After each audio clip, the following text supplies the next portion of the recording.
Today I wanted to talk about what God revealed to me about competition, because competition is everywhere. We see it in the entertainment industry, beauty, music, athletics. The feeling of competition, it's like if they get it, that means that I won't. And it's kind of like a scarcity mindset, but it's realistic when it comes to this world because only one team can win the NBA championships. Only one contestant can be Miss Universe. Even if you're not keeping tabs, other people are keeping tabs for you. I know for me personally, on my Instagram page, on my feed, where it's like, oh, Kylie has the most followers. Oh no, now Selena's being more active. Now she has the most followers. And it's like, oh, no one can compare to like Ronaldinho, like the soccer player.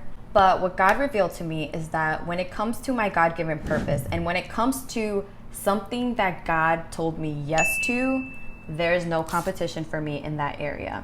In Psalms 139, it talks about how in heaven, God has this book. And in the book, he has written all the days of our life.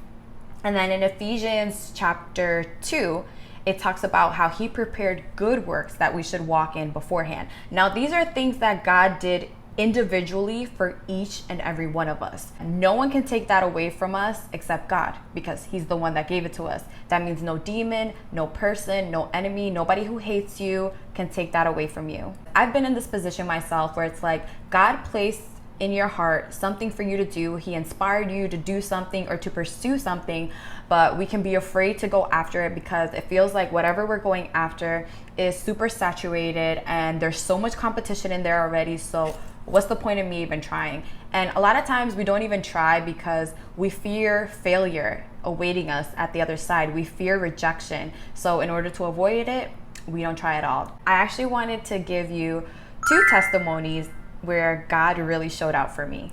The first one is when I was applying to nursing school. Where I used to live, applying to nursing school was super competitive, and I actually applied to a community college. Everyone wanted to apply to community college because the tuition would be super cheap. I went to an information bar. I remember the woman who was like, I guess, handling the area, she said to me, "Oh, so do you have a plan B? Because this is a very competitive field and you just might not make it into the program."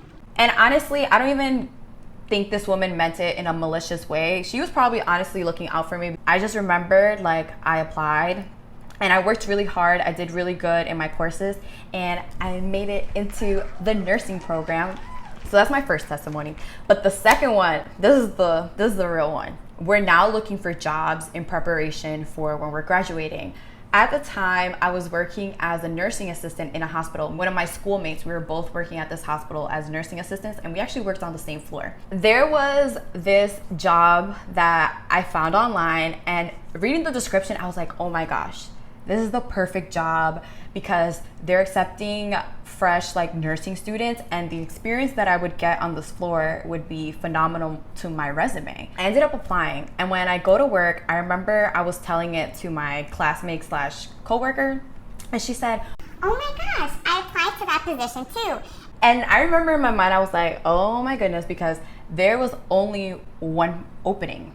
I'm not gonna lie, I was kind of tempted to be like, "Hey God, I pray that you would bless me with this job and you could bless me with another one." No, let me be a good Christian, I have to trust God. So instead, I ended up praying, Lord, I really, really want this job. And I know that every good and perfect gift comes from you. Please give me favor with this job, but if not, I know that you have something good in store for me. Fast forward, I go to work. Candy tells me, "I have great news." She's so excited. She's like, "I got the job." and I'm like, wow, I'm so happy for you. I really was happy for her because I know she really wanted this job, but I'm not going to deny that there was like a sinking feeling in me because I knew that if she got the job, that means that I didn't. And sure enough, that day when I went home, I saw this email in my inbox, and it was like one of those generic human resource rejection letter where it's like, I'm sorry, the position was given to someone else. Please apply to our other positions. I was honestly really sad. I prayed to God, and really that prayer was more of just like reinforcing my trust in him and reinforcing his plans for me.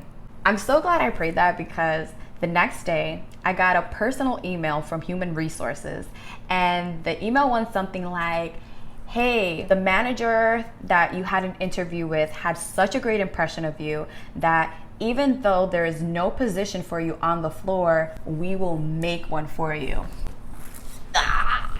Honestly, I was just so happy because isn't that just like God? There's no more room, there's no more space, but he made one for me. And the best part is I didn't have to pray anything negative about her. I didn't have to take anything away from somebody. I didn't have to be like a bad person or wish negativity over anybody. All I had to do was trust God. All I had to do was place my faith in him, and he made a way. One of the biggest things I've learned in my walk with God is getting out of my scarcity mindset, getting out of that mindset where it's like, oh, if they get it, then there's no longer any for me. With God, things are different. Even though they get it, I can still get it too. Because with God, there are no limitations. God is not afraid by impossible situations or impossible circumstances. In fact, he probably prefers it because when things happen that way, he gets all of the glory. Whatever God put in your heart to do, just go out and do it, no matter how full or how saturated an area looks like. If like so many people want to go to college for a particular field, or they want to start a business, anything that there seems to be like so much competition, or like there's a lot of big guys already in there, just go ahead and do it. Just ask him, Lord, what is my gift? What would you have me do? What is the good thing that you prepared ahead of me for me to walk in so I can start pursuing that? I want to read off of Isaiah 49 because I feel like this is super encouraging. It says, "For I am about to do something new. See, I have already begun. Do you not see it? I will make a pathway through the wilderness. I will create rivers in the dry wasteland." Do you guys know that a wilderness is literally an uncultivated area full of weeds, full of trees? It's like unwalkable. Like think of like a huge forest and then you trying to drive a car through it. Like it's not gonna happen. But God says that he can literally make a pathway for you. And areas that are dead, areas that have not been bearing any fruit, that wasteland, God can make a river off of that. So I want you guys to be honest. What is the thing that God placed in your heart to do that you haven't started yet? And I want you to write it down, and then I want you to find scriptures in the Bible where it's basically God saying yes. Only when God gives something is it protected. Because if you get something from the world can take it away just like how it gave it to you. That's why it's only safe when it's like a God-given idea and a God-given purpose, because God is on your side. And once God is on your side, listen. Please comment, like, and subscribe. Thank you for watching this video, everyone.